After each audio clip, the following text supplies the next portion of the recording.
terus berharap kepada Tuhan di dalam doa dan usaha. Seperti firman Tuhan pada pagi hari ini, tema kita berdoa dan bekerja. Diambil dari Injil Lukas ayat 18. Injil Lukas 18 ayat 1 sampai 8. Shalom Ibu Bapak. Shalom. Ada bahagia? Atau pura-pura bahagia? Ya, kemarin saya dan Pak Mil juga berpikir habis refreshing Bapak di Dieng. Puji Tuhan ada kesempatan untuk dapat gathering, family gathering dengan hamba-hamba Tuhan se-Klasik Selatan. Di sana tukang fotonya itu kalau memberi aba-aba 1, 2, 3 pura-pura bahagia gitu ya. Pura-pura bahagia. Emangnya sampai saat ini tidak bahagia gitu kan? Tapi saya juga merespon hal itu. Jangan-jangan memang benar selama ini kita ini pura-pura bahagia di depan orang lain gitu kan? Karena kebahagiaan itu yang tahu diri kita dengan Tuhan saja. Orang yang lain hanya bisa melihat face-nya aja. Kayak Pak Ibu bahagia banget, hahaha. Tidak tahu isi hatinya. Siapa yang tahu isi hati manusia?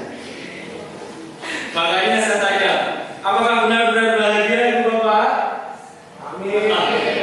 Amin ya. Sehingga kita tidak hanya pura-pura saja, tapi kita mau mensyukuri setiap berkat Tuhan melalui ucapan syukur kita. Kita juga senantiasa berdoa atas apa yang menjadi pergumulan kita saat ini. Karena firman Tuhan pada pagi hari ini mengingatkan kita untuk tidak jemu-jemu untuk berdoa.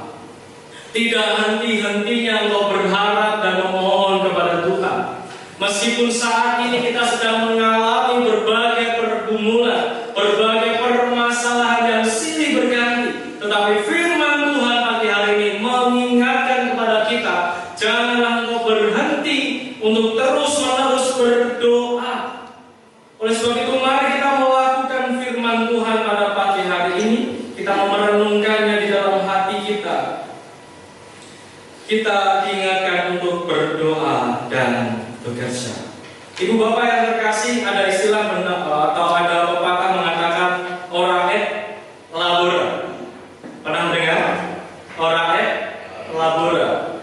Ini artinya juga berdoa dan bekerja. Jadi pepatah ini merupakan moto dari Ordo Santo Benedictus atau Benedictine yang sering digunakan untuk menekankan pentingnya bekerja keras dan menyerahkan segala hasilnya kepada Tuhan.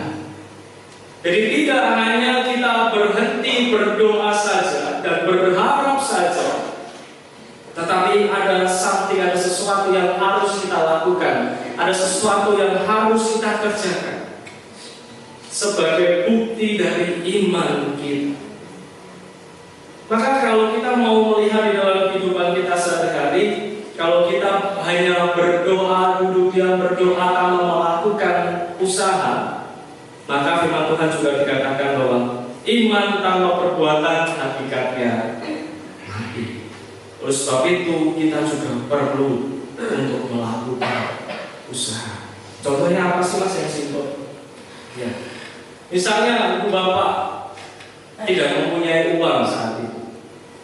Kita berdoa kepada Tuhan setiap siang, malam, sore, hanya berdoa tanpa melakukan pekerjaan atau usaha. Ya mungkin kita tidak membatasi kuasa Tuhan. Tiba-tiba orang datang membawa ongkos segebrek. Tetapi Tuhan ingin untuk kita juga melakukan usaha dari iman kita. Apa yang bisa kita lakukan? Apa yang bisa kita kerjakan? Apa yang bisa kita upayakan untuk mendapatkan apa yang saat ini kita inginkan? Maka perlu yang namanya bekerja atau berusaha. Pertanyaannya bagi kita adalah, mengapa kita harus berdoa dan sampai kapan kita harus berdoa? Hal ini juga menjadi diskusi kita pada PA di Kamis kemarin. Sampai kapan engkau harus mendoakan seseorang? Sampai kapan engkau harus terus berdoa dan berharap? Maka akan menjadi perenungan kita sepanjang hari. Dan hari ini kita diingatkan kembali, sampai kapan sih kita harus berdoa? Ibu Bapak yang terkasih, di dalam Lukas 18 ayat 1 sampai 8 ini memberikan kita beberapa alasan yang mendasar yang diperlukan oleh setiap jemaat atau gereja sepanjang masa, di mana kita sudah membacanya tadi kisah tentang seorang hakim dan janda. Janda yang terus berupaya untuk mencari haknya atau meminta haknya. Dan hakim ini terkenal dengan hakim yang kejam, hakim yang bengis, hakim yang maling. Bahkan dikatakan dia hakim yang tidak takut dengan Allah. Dia tidak akan menghargai seseorang juga. Tapi karena upaya keras dari seorang janda ini, meminta kepada hakim, terus memohon haknya agar dipenuhi, agar dia memenuhi permintaan dari janda ini. Dan benar saja, sampai pada akhirnya hakim ini jengkel, hakim ini geram. Kue meneh, terus minta ini, minta itu terus. Ya wis, kalau gitu aku penuhi permintaanmu, daripada dirimu datang terus mohon terus nangis di depanku gitu misalnya. Dan sampai akhirnya dipenuhilah permintaan dari janda ini. Saat saya melihat atau membaca firman Tuhan ini, saya merenungkan, bisa nggak ya kita melawan kaum bawal? Terkadang kalau ibu-ibu itu sudah memohon itu, kudu dituruti. Mata bapak-bapak, halo bapak-bapak. Mah, sisok bisa iki Pak. Ayo jalan-jalan, suwi gak jalan-jalan, ayo shopping, ayo belanja. Iya. Bapak nganten? Iya Pak, iya. Daripada ngomong. Ya saya juga mendengar hal itu lah. Berat ini usaha kamu. Jangan dilawan. Dan saya melihat firman Tuhan ini mengajarkan kita dan menarik kisah perumpamaan ini di seorang hakim yang bahkan tidak takut dengan Allah, tidak takut dengan Tuhan saja, sampai pada akhirnya luluh dengan seorang janda yang terus memohon dan terus meminta kepada dia. Lalu apa yang Tuhan Yesus ini sampaikan kepada saya dan Bapak Ibu semuanya? Melalui Lukas 18 ayat 1 ini kita dapat membacanya. Yesus menginginkan para pengikutnya untuk berdoa terus-menerus supaya dapat melakukan kehendak Allah bagi kehidupan mereka. Maka, mengapa kita harus berdoa? Karena inilah hak istimewa yang Tuhan berikan kepada kita. Kita tentu ingat bahwa doa bukan untuk memaksa Tuhan. Kalau kita mendasari hal itu, maka salah. Karena terkadang Bapak, kalau kita berdoa itu kudu dituruti kalau Tuhan.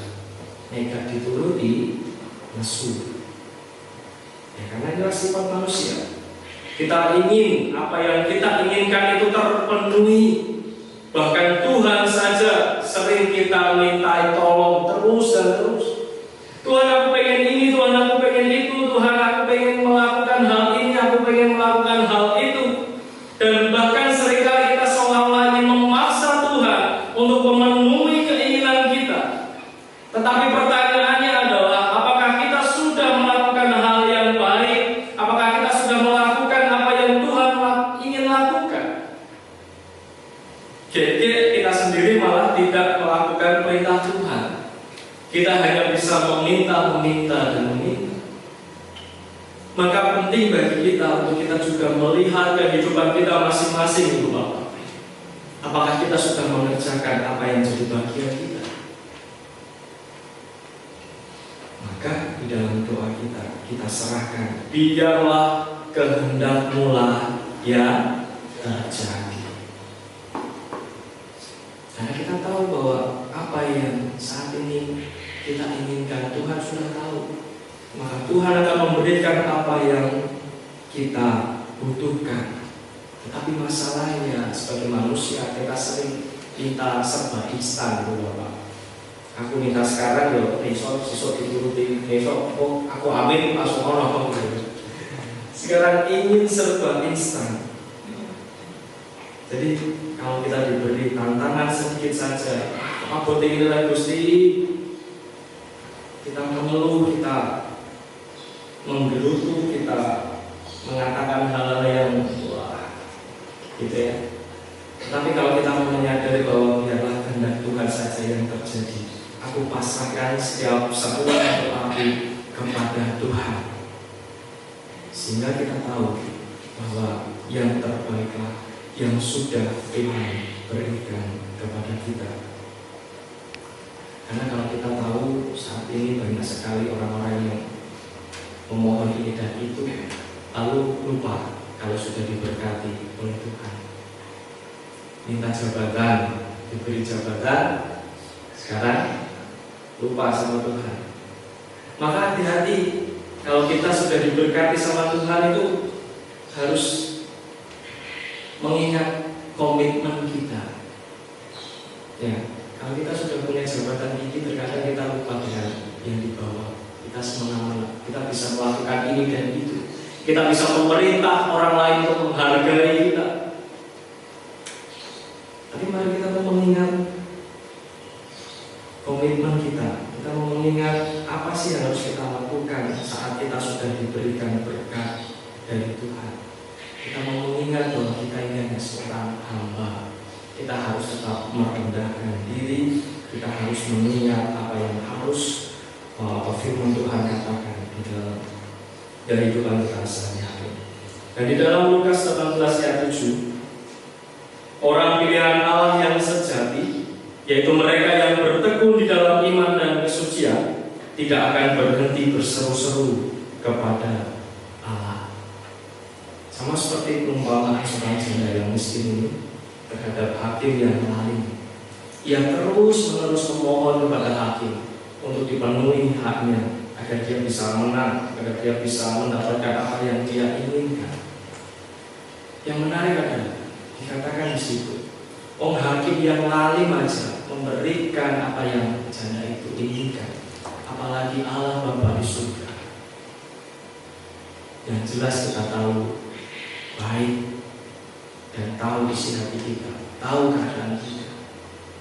Maka kita harus terus atau jangan jemu-jemu untuk berdoa.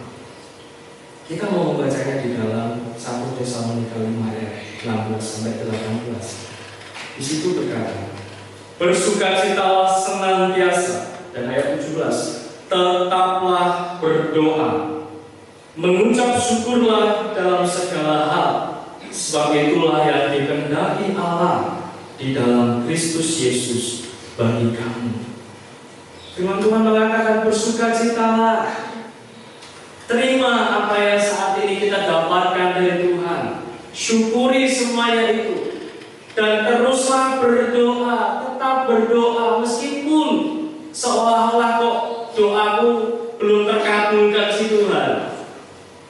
Tapi firman Tuhan terus mengatakan tetaplah berdoa dan mengucap syukurlah dalam segala hal, sebab itulah yang dikehendaki Allah. Karena itulah yang harus kita lakukan, itulah yang menjadi kesukaan Allah. Bersyukur, bersukacita, dan tetaplah berdoa. Maka pada pagi hari ini kita diingatkan untuk janganlah kita bosan untuk mendoakan apa yang sedang menjadi pergumulan kita. Senajan aurat, kalau saya mengatakan meskipun berat, tapi lakukanlah dengan penuh sukacita. Kerjakanlah apa yang menjadi bagian kita. Lakukanlah semuanya itu, karena itulah yang dikehendaki Allah atas hidup kita. Pertanyaan tadi adalah sampai kapan sih? Gitu kan? Sampai kapan sih Pak aku berdoa? Aku sudah berdoa. Sampai kapan? Terus lakukan itu. Maka di ayat 8 di dalam Lukas 18 ayat 8 ini katakan, masih adakah orang-orang yang setia pada saat kedatangannya? Apakah masih ada orang-orang yang setia saat Tuhan Yesus datang nanti? Apakah dia masih mempunyai adalah meninggalkan Tuhan. Karena banyak sekali kasus-kasus ada tidak mendapatkan apa yang dia inginkan, dia meninggalkan Tuhan. Dia pergi dari persekutuan. Dia meninggalkan pelayanan karena dia merasa kecewa. Ada yang seperti itu. Maka hati-hatilah. Oleh sebab itu Tuhan menginginkan kita tetap setia di dalam pengharapan kita. Inilah yang harus kita lakukan. Ibu bapak yang terkasih, kita sedang mendekati akhir zaman. Kalau orang-orang bilang, ya, sudahkah kita siap menghadapi akhir zaman? Apakah Tuhan masih bisa menjumpai orang-orang yang bertekun di dalam iman, bertahan terus-menerus di dalam doa, dan terus berseru-seru kepada Allah? Masih adakah yang setia? Atau mereka sekarang sudah sibuk dengan aktivitas mereka masing-masing? Apakah mereka sedang sibuk mengejar apa yang menjadi harapan mereka? Mari Ibu Bapak yang terkasih, kita mau belajar untuk berdoa dan juga bekerja. Kita terus berdoa kepada Tuhan dan melakukan kehendak Tuhan. Itulah bukti dari iman kita. Karena kita sedang menghadapi zaman-zaman yang berat sekali. Kalau kita jumpai di beberapa media, kita tahu yang di Nigeria itu orang-orang percaya dibantai di sana. Tapi seolah-olah media diam, tidak mengekspos. Jadi saya mengikuti grup Global Disciples namanya. Jadi keadaan dunia ada di sana. Tidak hanya di Nigeria, ada di beberapa tempat di beberapa negara yang ditindas. Iman mereka sedang diuji, kepercayaan mereka sedang diuji. Apakah kau benar-benar mengasihi Tuhan? Mungkin kita sudah pernah membacanya di dalam Timotius, di mana dia seorang pemimpin yang muda diingatkan kepada Paulus, kau ini masih muda, harus berhati-hati karena banyak sekali penganiayaan yang engkau lihat. Jangan sampai engkau melemah imanmu, tapi tetaplah giat di dalam Tuhan, tetaplah lakukan firman Tuhan, meskipun kita sedang ditindas, meskipun kita sedang dianiaya. Kita harus tetap berpegang kepada kebenaran, kita harus berpegang kepada iman kita. Paulus mengatakan, jangan kau ragu-ragu. Di dalam 2 Timotius 3 ayat 12 dikatakan, memang setiap orang mau hidup beribadah di dalam Kristus Yesus akan menderita aniaya. Mengikuti Yesus adalah keputusanku. Pertanyaannya, sudah siapkah kau menerima penganiayaan? Sudah siapkah kau menerima penindasan, dicaci maki sana sini, direndahkan oleh sana sini, bahkan tidak diakui lagi? Tapi karena firman Tuhan yang mengatakan, doakan mereka, kasihi mereka, ya itu yang harus kita kerjakan. Meskipun mereka menyakiti kita, dan mari kita tetap kuat di dalam iman. Kita mau belajar untuk bersungguh-sungguh, kita mau meresponi firman Tuhan ini untuk melakukan apa yang ingin Tuhan lakukan. Berdoa dan bekerjalah. Mari kita mendengarkan firman Tuhan, kita doakan dan lakukan, dan segala sesuatunya serahkan kepada Tuhan. Mari kita terus berdoa. Amin. Bapa di dalam surga, firman-Mu yang mengajarkan kami untuk tetap di dalam pendirian kami, untuk